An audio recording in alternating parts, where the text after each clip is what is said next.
Sin cultura no hay país. Porque todo es cultura y porque somos radio. Radio Cultura.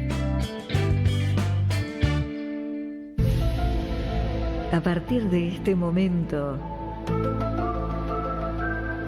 la Sociedad Argentina de Escritores y Radio Cultura presentan Confines del Conocimiento. Un programa creado y conducido por el doctor Antonio Las Heras.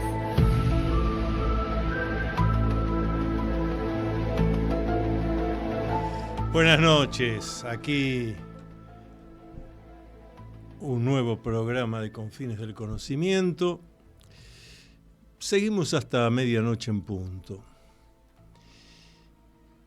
Hace pocos días se cumplió un nuevo aniversario, más precisamente del 14 al 15 de abril, un nuevo aniversario de cuando en 1912 ese vapor que ni Dios lo hunde, el Titanic, se hundió en medio del océano Atlántico. Y curiosamente, esto, y digo curiosamente de manera irónica, por supuesto, esto está vinculado a algo que tiene que ver con la literatura. Qué mejor para este programa que justamente es de la Sociedad Argentina de Escritores. Quienes nos están escuchando y no conocen sobre lo que me voy a referir, deben estar pensando, el doctor Las Heras va a hablar de alguna novela que se hizo después del hundimiento del Titanic, o de la famosa película que tuvo un guión, por supuesto, un guión cinematográfico previo. Pero no les voy a hablar de eso. Primero les voy a recordar que en la noche del 14 al 15 de abril de 1912, un barco que era el de mayor porte hecho hasta ese momento por la ingeniería naval humana, que estaba recorriendo el océano Atlántico en su viaje inaugural, un barco cuyo nombre era Titanic. No sé si esto que voy a comentar ahora es cierto, pero algunos relatos pretendidamente históricos señalan que debajo del nombre Titanic alguien había escrito en la proa del barco: ni Dios lo hunde. Porque los ingenieros navales estaban absolutamente convencidos de que el Titanic estaba hecho de una manera tal que ni Dios lo iba a poder hundir. Ni Dios iba a poder hundir al Titanic. Pero esa noche, ya después de varias jornadas de navegación, esa noche, en medio del océano Atlántico, ocurrió algo que también desde el punto de vista histórico, de las investigaciones técnicas que se han hecho, nunca quedó del todo claro. Pero lo real y concreto es que el Titanic impactó sobre un iceberg y unas horas después se hundió. A uno le llama la atención esto, porque ¿cómo? No había suficientes vigías, no había sistemas para asegurarse, conociendo que estaba navegando el Titanic ahí en el océano Atlántico, en una zona de icebergs, poner la guardia necesaria. Hay discusiones sobre esto, de que en realidad había un solo vigía, que el vigía se distrajo, pero toda una serie de cosas que no cierran para una embarcación de ese tipo con un grupo de oficiales al mando entrenados. Como sea, lo cierto es que, si bien queda ese enigma de cómo ocurrió realmente lo que ocurrió, el barco impactó, comenzó a hundirse, Y ahí surgió el primer problema. Como el Titanic ni Dios lo iba a hundir, tenía menos botes salvavidas que los necesarios. En la desesperación una cantidad de gente se tiró al agua, murió a los instantes porque el agua estaba helada. El telegrafista del Titanic, como héroe, siguió enviando el SOS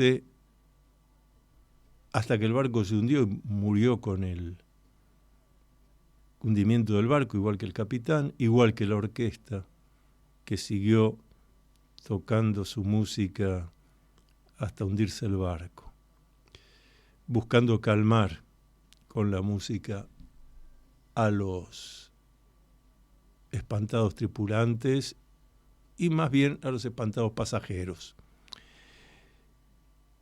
El SOS dio algún resultado porque un barco que pasaba cerca, el Carpathia, recibió las señales de emergencia, de peligro, de que nos estamos hundiendo, desvió su ruta, llegó a tiempo suficiente para salvar a unas cuantas personas. Y el resto es conocido.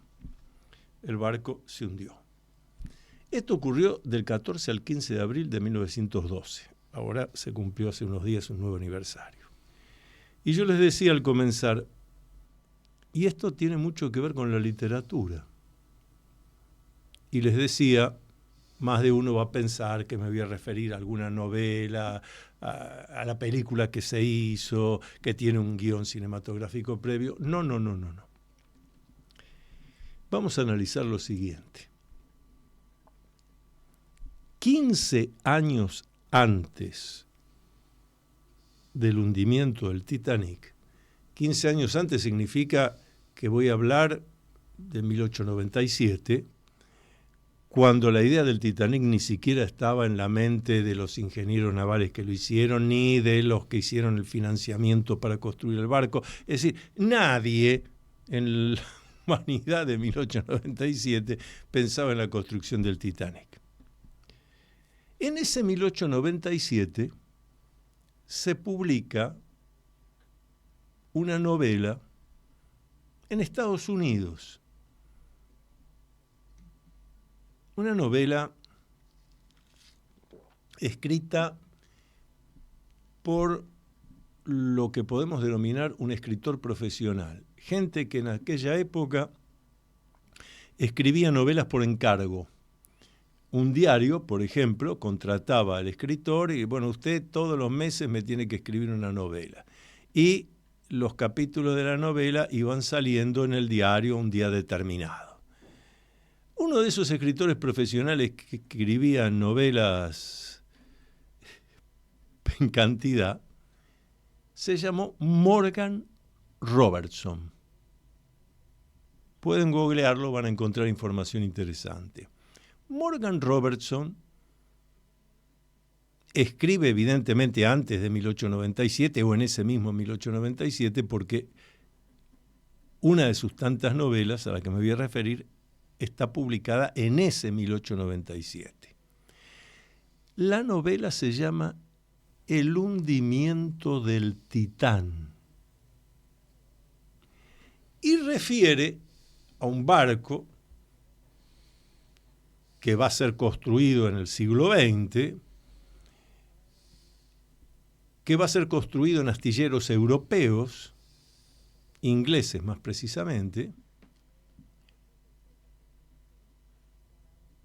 y que está hecho con tales características de ingeniería naval que ni Dios lo iba a hundir. Por eso le pone de nombre Titán. Vean el parecido entre Titán y Titanic y la historia que estoy contando. Del barco que se hundió del 14 al 15 de abril de 1912, pero la historia que estoy contando fue escrita en el año 1897, 15 años antes. Pero Morgan Robertson utiliza una técnica de escritura que era muy frecuente en aquella época y que ya la había legado Julio Verne también, que es en las novelas referirse a todo con la mayor información científica posible. números por doquier, precisión de datos, coordenadas geográficas, etc. Entonces, Morgan Robertson habla de las características en su novela, de las características del Titán. Y dice, por ejemplo, las dimensiones del mismo.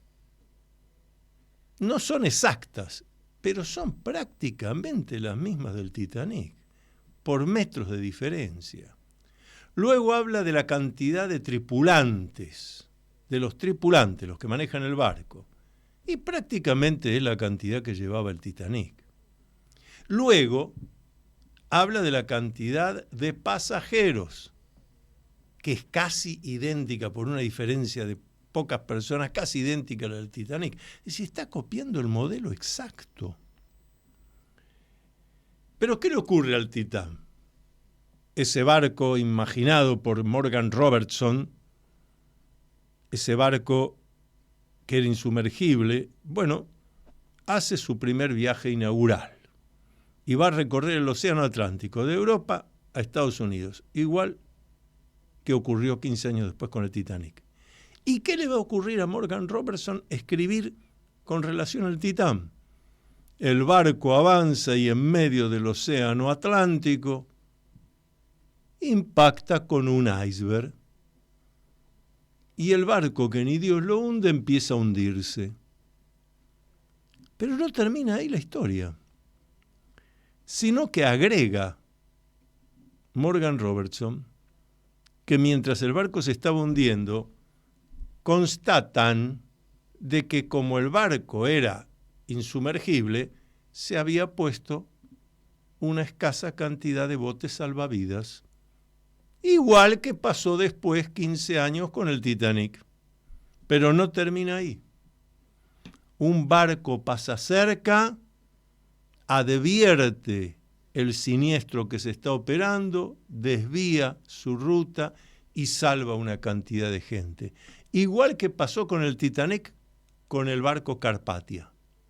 Es decir, Morgan Robertson, 15 años antes de los hechos del Titanic y por lo menos 10, 12 años antes de que se pusiera a pensar alguien en construir ese barco, describe en una novela, El hundimiento del Titán, todo lo que habría de ocurrir 15 años después. O sea, lo que en parapsicología, y más precisamente dentro de los fenómenos extrasensoriales, la precognición, en precognición decimos, la definición de precognición es conocimiento cierto de un hecho futuro que no puede ser concebido ni por razonamiento, ni por deducción, ni por inferencia lógica.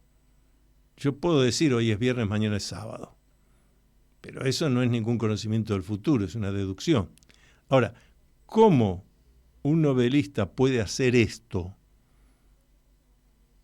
y transcribir 15 años antes lo que va a pasar 15 años después, con semejante precisión? Verdaderamente es un fenómeno parapsicológico de precognición.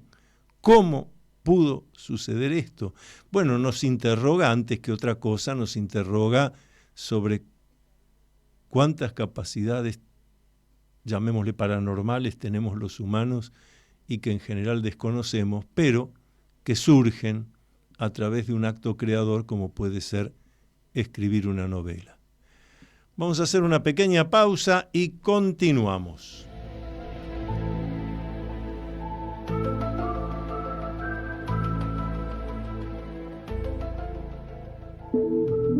Atrévete a vivir en plenitud. El nuevo libro del Dr. Antonio Las Heras, a la venta por Mercado Libre y también en librerías Cúspide.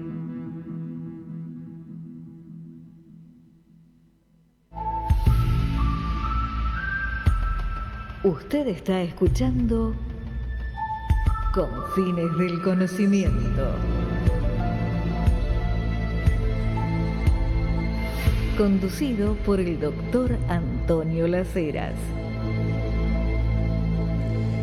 Les recordamos que me pueden escribir directamente con sus preguntas, ideas, sugerencias a mi WhatsApp, que es 11 49 49 28 50. Les repito, 11 49 49 28 50. todas mis investigaciones, los estudios que estamos haciendo, los libros que hemos publicado, los cursos que damos a distancia, todo está en mi página web. Visítenla, www.antoniolaseras.com. antoniolaseras.com. Y por supuesto este programa, como todos los demás, los pueden encontrar en la página web de Radio Cultura. Aquí estamos, como siempre, tenemos el defensor de los oyentes, al doctor Claudio Goncalves. Y me interesaría, Claudio, reflexiones tuyas sobre esta novela de Morgan Robertson, El hundimiento del Titán. Bueno, buenas noches, Antonio. Estábamos escuchando atentamente tu relato y vamos a analizar algunas cuestiones. No desde la esfera de lo religioso, que podría ser el desafiar a Dios, que ni Dios lo puede hundir. No, vamos más a la esfera de lo humano. Sí. Goethe decía: la soberbia es la antesala de la caída. Bueno, acá un caso concreto, esa soberbia. Por eso hay cosas que se recomienda no decirlas, como que no se va a hundir. Pero vamos un poco más allá. Por la distancia de tiempo entre la novela y el episodio del Titanic, resultaría muy claro que fue una precognición. Pero, visto desde otro ángulo, se dice que Julio Verne frecuentaba círculos futuristas, como en alguna época nosotros conocimos revistas que salían comentando la ingeniería del futuro, el armamento del futuro, tecnología del futuro. Bueno, él lo mismo lo hacía allá a principios del siglo XX, entonces estaba interiorizado como pocos de lo nuevo que vendría al mundo civilizado y optaba por algunas temáticas para hacer sus libros, ¿no? Bueno, uno de los libros de Julio Verne, 5.000 leguas de viaje submarino, bueno, conocía el submarino cuando nadie lo conocía, o otras ediciones así con tecnologías, ¿no? Entonces, el novelista a que te referís, a fines del siglo XIX, no podría ser que conociera que se vendrían los grandes barcos. Que se vendrían los grandes barcos, sí, pero tanta similitud. Ahora, fíjate que señalaste dos cosas. Hablaste del submarino. Esta semana también se cumplió un nuevo aniversario del nacimiento de Leonardo da Vinci. Entre otras cosas que este humano singular, Leonardo da Vinci, ideó, además del helicóptero, que es una idea de Leonardo da Vinci, ideó el submarino.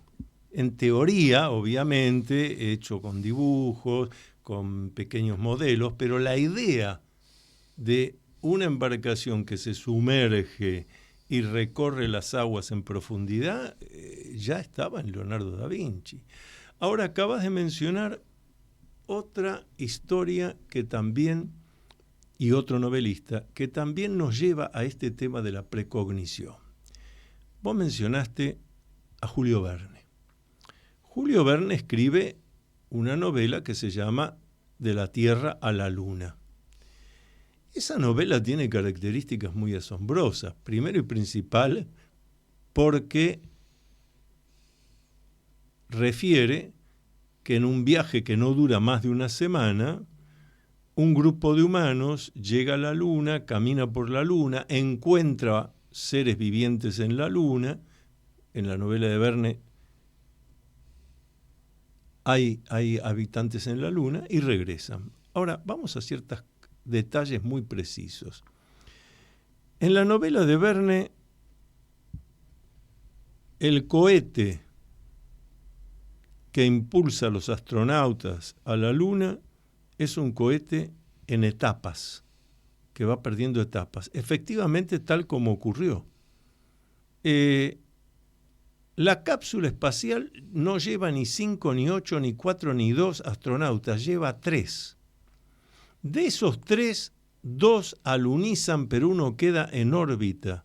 Es exactamente lo que ocurrió el 20 de julio de 1969 con el Apolo 11, Armstrong, Aldrin alunizando en el módulo de excursión lunar, Collins que quedaba orbitando. Bueno, esas características, esas identidades son demasiado nítidas y llevaron a más de un estudioso, sobre todo de la parapsicología, a preguntarse, pero esto es precognición.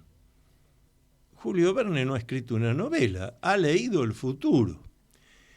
Pero después del 20 de julio de 1969, un investigador de literatura, no de temas paranormales, ni parapsicológicos, ni esotéricos, ni de ovni, un estudioso de la literatura, se le ocurrió, recordando que Julio Verne, al mismo estilo de Morgan Robertson y otros escritores de la época, eran de poner todos los datos, coordenadas, cuántas cuadras caminaron, cuántas personas había, si el edificio tenía 3 pisos de 4,5 metros cada uno, todos los datos.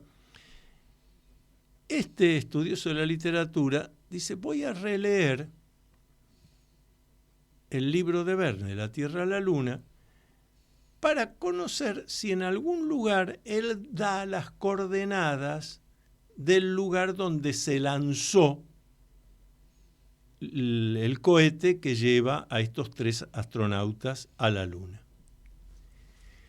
¿Cuál no sería la sorpresa de este estudioso cuando advierte que efectivamente en De la Tierra a la Luna, si alguno de ustedes que nos está escuchando tiene la edición, la puede conseguir, va a ver que las coordenadas están.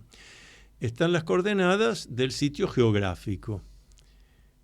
Volcadas sobre un mapa, no da un lugar de Europa, no da un lugar lejano y misterioso. Julio Verne escribió toda su obra en París, encerrado en una biblioteca, a raíz de un accidente que había tenido, se convirtió en una persona que padecía una neurosis fóbica muy importante.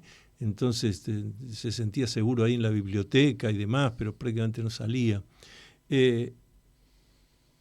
¿Dónde?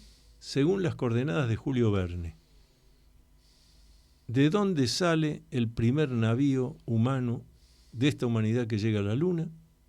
De un lugar en Norteamérica, un lugar que en el momento que lo escribe Julio Verne era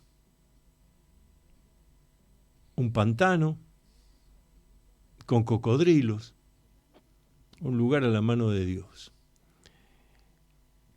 con muchas cañas que surgen ahí en el pantano. Por eso el lugar todavía hoy es conocido como Cabo Cañaveral.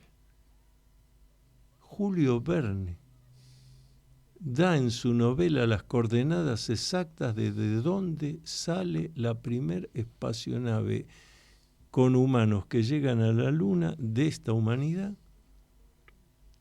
décadas y décadas antes de que ni siquiera se instalara en Cabo Cañaveral la NASA ni cosa por el estilo. ¿Qué me decís? Curioso, como también es curioso que vos dijiste que Leonardo da Vinci dejó los escritos con los dibujos del helicóptero que había imaginado, pero lo curioso es que en 1916 en Buenos Aires se realiza el primer vuelo de helicóptero de Pateras Pescara. ¿Qué me contás? 1916, mirá. Sí. Argentina ha tenido inventores. También el inventor Augusto Ulderico Sicaré, en 1937, también creó un helicóptero que fue de una sociedad anónima, con su apellido, Sicaré Helicóptero Sociedad Anónima. Así que también tenemos inventores de helicópteros en Argentina muchos siglos después. Pero te das cuenta, este análisis que estábamos haciendo desde la literatura, la novela de Morgan Robertson, las novelas de Julio Verne, cómo todo esto nos enfrenta con el conocimiento de lo que a mí me gusta llamar la otra historia, ¿no? No la historia oficial, sino lo que yo prefiero llamar la historia real, la historia desconocida.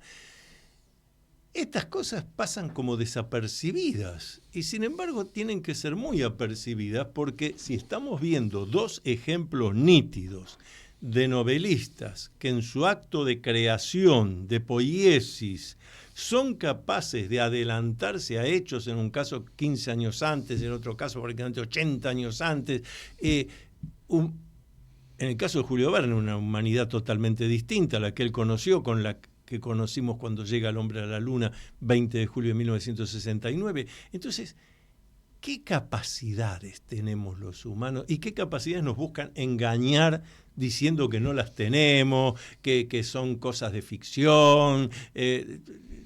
La capacidad parapsicológica que los humanos tenemos.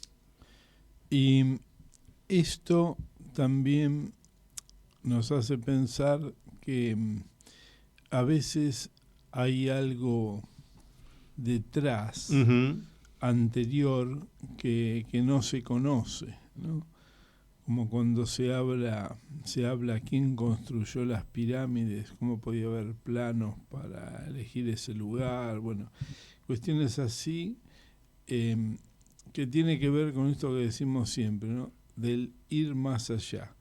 Y los primeros que nos enseñan a ir más allá son los navegantes. Por eso es tan apasionante los viajes de los navegantes. Y hay un libro que se llama 1421, el año en que China descubrió el mundo, hecho, curiosamente, por el almirante de la exalmirante de la Royal Navy, ¿no? La Armada Real inglesa, que se llama Gavin Menzies. Gavin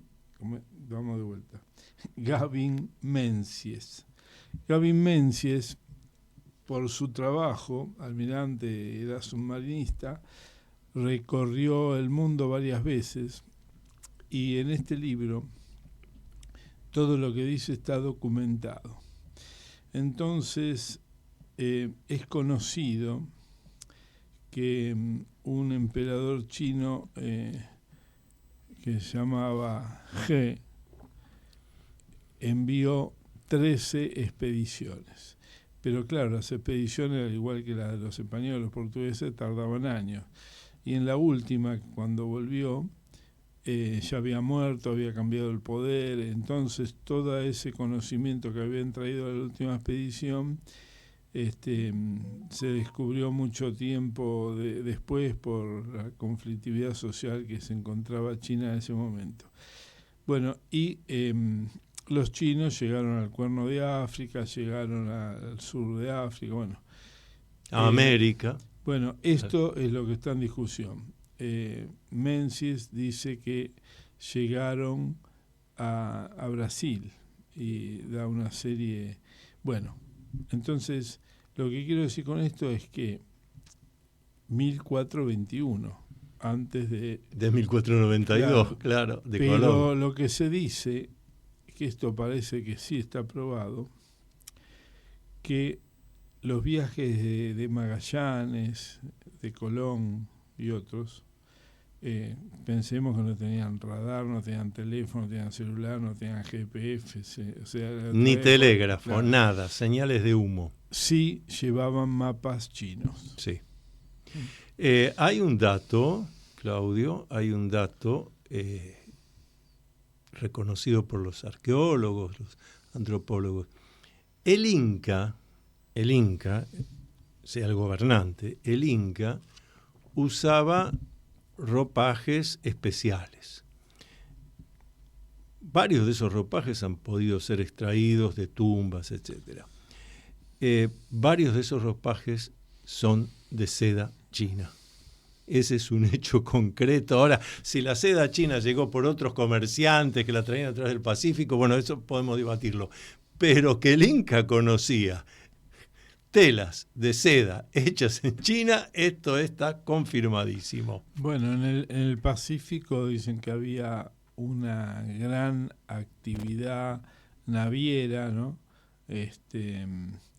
La Polinesia, que estaba cerca de Sudamérica, cerca, bueno, depende cómo lo analicemos, cerca, pero después, bueno, la prueba del Kon-Tiki, Uh-huh. Con Thor Heyerdahl. Sí, que probó que era posible, ¿no? Totalmente. Las corrientes marinas. Vamos a hacer otra pausa. Les recuerdo nuestro WhatsApp para que nos manden sus preguntas, ideas, sugerencias. 11 49 49 28 50. 11 49 49 28 50. Ya volvemos.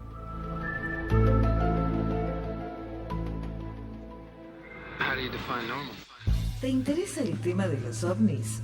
Si te interesa saber sobre los ovnis, tienes que leer ¿Qué hay detrás de los ovnis? Un libro de Antonio Las Heras. Pídelo en librerías Cúspide o por Mercado Libre.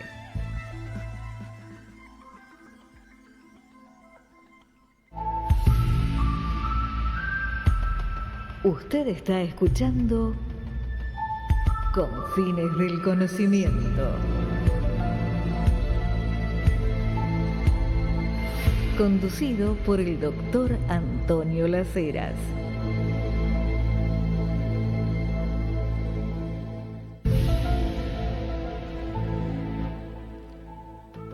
Ustedes, queridos oyentes,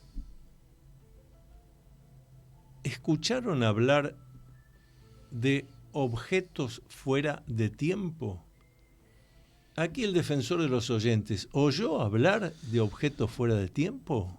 Bueno, cuando se habla de los viajeros del tiempo, también se habla de los objetos fuera de tiempo. Y hay en YouTube una lista de algunos objetos que son reportados como famosos. Uh-huh. Voy a dar un ejemplo.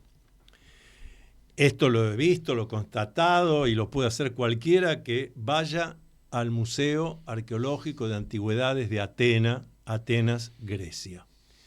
Hay una sala, o sea que no es solo un objeto, hay una sala completa dedicada a este objeto fuera de tiempo que se conoce usualmente con la terminología la computadora de Antiquitera. Yo dentro de unos instantes voy a leer un informe para que no se nos escape ningún detalle. Pero, insisto, cualquiera que va a Atenas, Grecia, y quiere ir al museo, va, recorre el museo, es interesantísimo, pero cuando llegue a la sala dedicada a la computadora antiquitera, va a necesitar, afortunadamente hay asientos puestos, va a necesitar sentarse, quedarse mirando. A principios del siglo XX, un grupo de pescadores en el mar Egeo, cerca de la isla de Antiquitera, sacan sus redes y junto con en las redes, además de algunos peces, encuentran una cosa que está con todo lo que algo que ha pasado mucho tiempo en la profundidad del mar, así que pero que le llama la atención a los pescadores porque advierten que ven, escuchen lo que voy a decir, tornillos y tuercas. Entonces, inmediatamente llevan eso a las autoridades de la isla Antiquitera, que ven ellos y dicen, bueno, esto hay que hablar, hablando de principios del siglo XX, esto hay que hablar con los arqueólogos, además. En Grecia se presta mucha atención a todas las antigüedades, todo, conocer la historia de ellos mismos les importa mucho. Nadie pudo entender bien qué cuernos era eso, que tiene engranajes. Con el paso del tiempo, un investigador estudia esto y otras partes más que después hombres rana buscaron en la zona y encontraron. esto es una computadora analógica, dijeron. No una computadora como las que utilizamos ahora hasta en nuestro celular. No, más bien una computadora al estilo de las que se usaban a mediados del siglo pasado, el siglo XX. Una computadora analógica que permite, por ejemplo, si se la pusiera en uso ahora, te permite indicar rápidamente y con precisión cuándo se va a producir el próximo solsticio de invierno, las posiciones de los astros. Y además, es verdad, es metálica, tiene un sistema de ruedas, hay tornillos, hay tuercas. El problema es cuando fue datada. Tiene más o menos 2000 años. ¿Quién podría haber hecho hace 2000 años un objeto así? Un objeto fuera de tiempo. Les leo. El mecanismo de Anticitera es un conjunto de engranajes de bronce muy sofisticado, construido hace unos 2200 años, que permite predecir eventos astronómicos como eclipses, fases lunares y hasta las fechas, algo importante para los griegos, las fechas de los Juegos Olímpicos con una enorme exactitud. Tiene un error que se estima en 0,0002. Repito, 0,0002. 0,302 por año. Pero esto fue construido hace 2200 años. ¿Qué cultura tenía esos conocimientos? El aparato fue descubierto en 1901, rescatado de un naufragio de navío griego, un naufragio que habría ocurrido entre los años 85 y 60 antes de Jesús, cerca de la isla de Creta, más precisamente frente a la pequeña isla de Anticitera. El mecanismo de Anticitera está, como les dije, en el Museo de Antigüedades de Atenas y ha sido allí estudiado, investigado por numerosos científicos, técnicos, demás, todos asombrados. Pero algunos estudiosos recordaron que Cicerón, en sus escritos, describe un mecanismo muy similar y atribuye la construcción de ese mecanismo a Arquímedes. Obviamente, durante siglos los historiadores de la ciencia consideraron que eso que hablaba Cicerón y se lo atribuía a Arquímedes era una fabulación. Pero frente al mecanismo de Antiquitera que está y se puede estudiar, queda claro que no había tal fabulación. Cicerón hablaba y escribía sobre un tema que era real. En el año 2008, gracias a la tecnología desarrollada por científicos de la empresa Hewlett-Packard para diseñar las sombras en películas de animación, pudieron revivir las letras del mecanismo que se consideraban perdidas.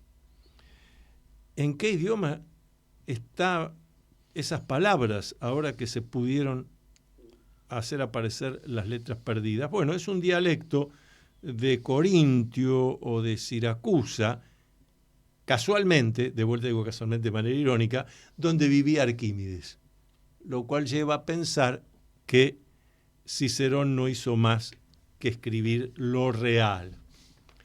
Estudios posteriores determinaron que el naufragio tenía más de 100 años, que el aparato tenía más de 100 años cuando ocurrió el naufragio.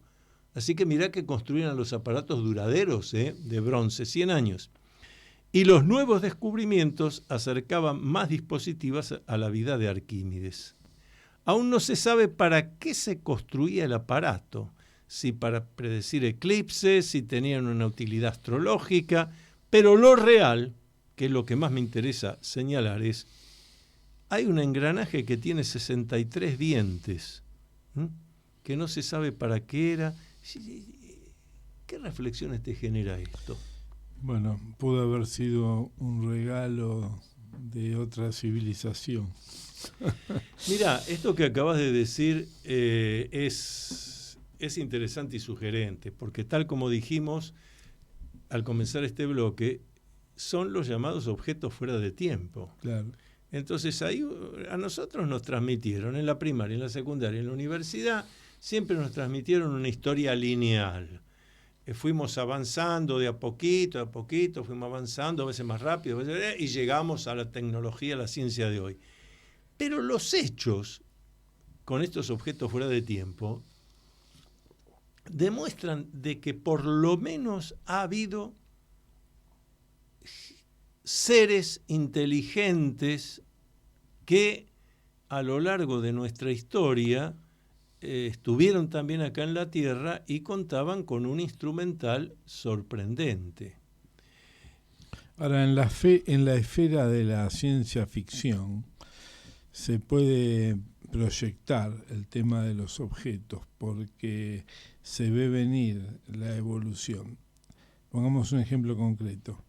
En la serie Viaje a las Estrellas, en uno de los capítulos, serie de la década de los años 60, aparece el primer celular, Por el móvil. supuesto, claro. Y bueno, se veía venir y después vino, porque en el mundo de la tecnología se proyecta, aunque no se puede hacer ahora, se confía que se va a hacer después, o que los autos vayan a más velocidad o cosas y vuelen. así. Claro. Pero estábamos hablando, empezamos el programa de hoy con la precognición. Pero vamos más atrás en el tiempo. Podemos decir que Cassandra hacía precognición porque ella imaginaba cosas que después sucedían, aunque nadie le quería creer. En verdad, todo lo que tiene que ver con el mundo de los oráculos, de los sitios de adivinación, de las personas capacitadas, todo eso nos lleva inmediatamente a los fenómenos parapsicológicos, extrasensoriales, clarividencia, telepatía y precognición, porque no solo hablar de hecho futuro, también el hablar de algo que está pasando en este momento. Ve a tu casa que lo que está sucediendo es. Eso es clarividencia. Conocer lo que piensa el otro, telepatía. Y lo interesante es que, qué bueno que señales esto, porque en todo el mundo antiguo, civilizaciones de tal desarrollo cultural que como la griega todavía hoy seguimos hablando de Sócrates, Platón, Aristóteles, los trágicos griegos, Eurípides, entre ellos, Sófocles, pero todas esas culturas hacían honor a esa capacidad que hoy llamamos extrasensorial, en aquella época se suponía que era comunicación con las divinidades, para conocer lo que no podemos conocer a través de los 5 sentidos. Tema interesante.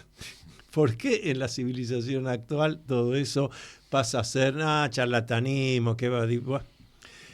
Te cuento algunas cosas de objetos fuera de tiempo. Allá por, hace de esto 50 años, sí, un ingeniero, Koenig, está en el fin de semana en Bagdad y, como no tiene que hacer, decide ir a recorrer museos. Y empieza por el Museo de Antigüedades de Bagdad. Observa una vitrina donde hay unos objetos y abajo el cartelito que señala objetos de culto. Porque me voy a permitir decir que la antropología, la arqueología, cuando encuentra objetos que no puede clasificar, dice posiblemente objetos de culto. Bien. Pero Koenig era ingeniero. Entonces observa eso, que también tienen como 2000 años de antigüedad, pero estoy hablando de Bagdad, y esto hace 50 años. Entonces le llama algo la atención, se va, vuelve en la semana, pide hablar con el director del museo, se presenta y le dice, ¿usted me deja hacer un experimento con esos objetos de culto? ¿Qué es lo que va a hacer? Mire, muy simple. A ese objeto de cerámica que adentro tiene algo así como una cosa metálica, bueno, yo lo que le pido a usted es, déjeme ponerle agua destilada y yo traigo acá estos cables con esta lamparita, una lamparita de las que en esa época se usaban en las linternas. Déjeme hacer este experimento. Se lo autorizan. Allí van a encontrar la historia de las pilas de Bagdad, que también pueden googlear. Koenig pone agua destilada, acerca los dos cablecitos, la lamparita se enciende. Los llamados objetos de culto no son otra cosa que unas rudimentarias pilas como las que usamos nosotros en nuestras linternas. ¿Qué hacemos? Está bien, todo eso ha sido estudiado después, bueno, pero es una forma rudimentaria, lo que ustedes quieran. Pero ¿para qué se utilizaba eso que 2000 años después todavía genera electricidad? Vamos a hacer la última pausa, seguimos rumbo a medianoche en punto, estamos hablando de los objetos fuera de tiempo.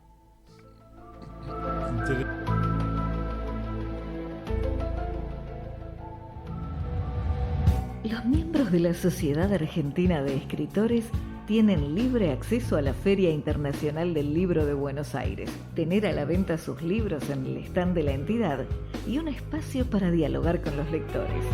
Otro de los tantos beneficios de ser miembro de la Sociedad Argentina de Escritores.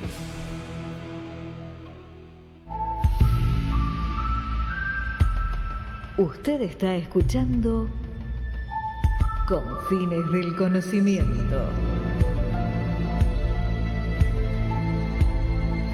Conducido por el doctor Antonio Las Heras. Estamos hablando de objetos fuera de tiempo. Hallazgos comprobados científicamente, fácticamente, objetos que existen, que se pueden ver, investigar, pero que no se ajustan a la historia oficial. Por eso siempre digo que lo más interesante es la historia no oficial. En la historia oficial nos han dicho muchas cosas que cierran de una manera así perfecta, ¿no? Cómo va evolucionando el ser humano, pero como decíamos recién, viajeros en el tiempo, rupturas en el espacio-tiempo, hubo otras, como sostienen algunos investigadores, hubo otras humanidades en la Tierra que se desarrollaron, tuvieron un desarrollo científico, tecnológico, y después desaparecieron, no quedaron rastros, o solo estas cosas. Yo recuerdo haber investigado, hace décadas de esto, en el estado de San Pablo, en Brasil, una zona de la cual se habla la misteriosa civilización de los taladros. Es decir, es una zona en plena selva con rocas y se ve perfectamente que la roca ha sido taladrada, pero taladrada con una eficacia absoluta. Pero nadie conoce quién pudo haber hecho eso mucho antes de la llegada de Colón.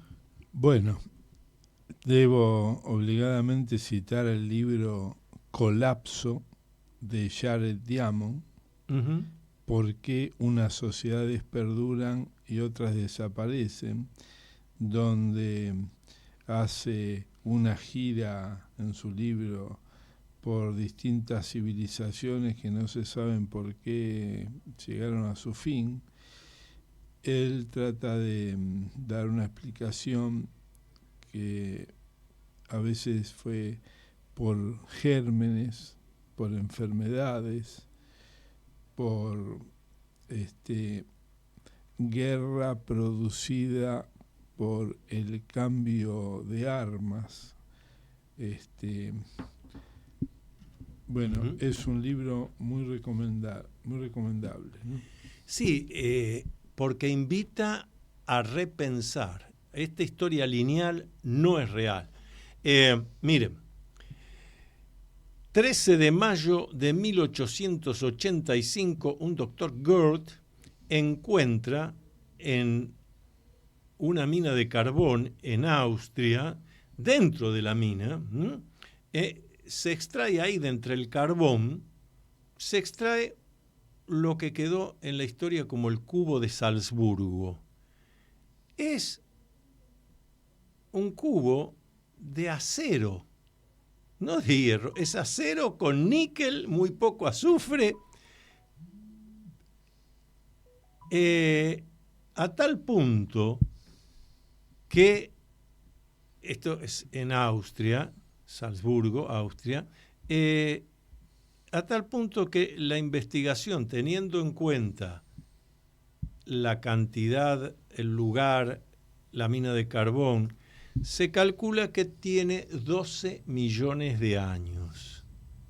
Ahora, ¿quién estaba hace 12 millones de años manufacturando acero con níquel y muy poco azufre aquí en el planeta Tierra y más precisamente en Europa?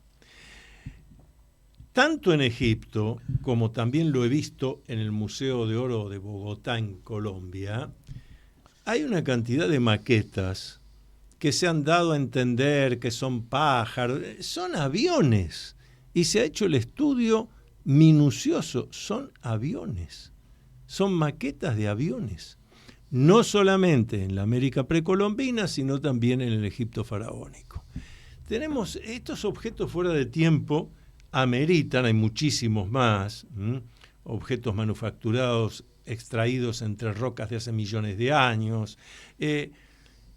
Todo esto amerita, ya que estamos llegando al fin del programa y a medianoche en punto, todo esto amerita a que invirtamos un poco de tiempo en pensar y reflexionar por qué hay tantos elementos que nos muestran otra historia que arrojaría luz sobre nosotros mismos, porque al fin venimos de todo eso, y sin embargo no nos ocupamos de ello. ¿Qué te parece? Bueno, habrá que cambiar el paradigma y comenzar a ocuparse.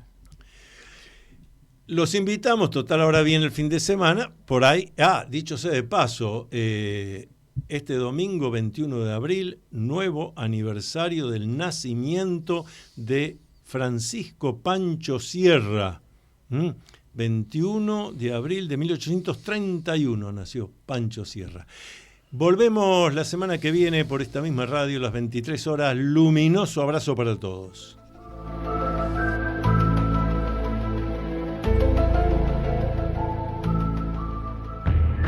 Para conocer realmente qué es, cómo funciona y cuál es la verdadera historia de la masonería, tienes que leer Masonería en la Argentina, Enigma, Secreto y Política.